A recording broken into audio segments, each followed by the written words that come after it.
Hello guys, welcome to my channel. Today we are going to see how to resolve the status access violation error that you are facing on your Google Chrome web browser. Let's fix it guys. First thing I recommend doing, close out of the Chrome web browser and restart your device guys.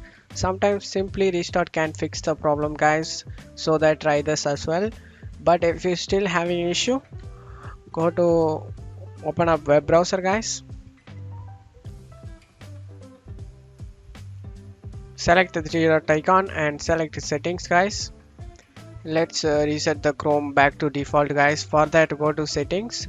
On left side you just need to select the reset settings and restore settings to their original defaults. Select it, and this action will reset Chrome settings and Chrome shortcuts, disable extensions, delete cookies and other temporary site datas. Bookmarks, history and saved password won't it be affected. Click on reset settings guys. At this point, close out of the Google Chrome and relaunch the Chrome again.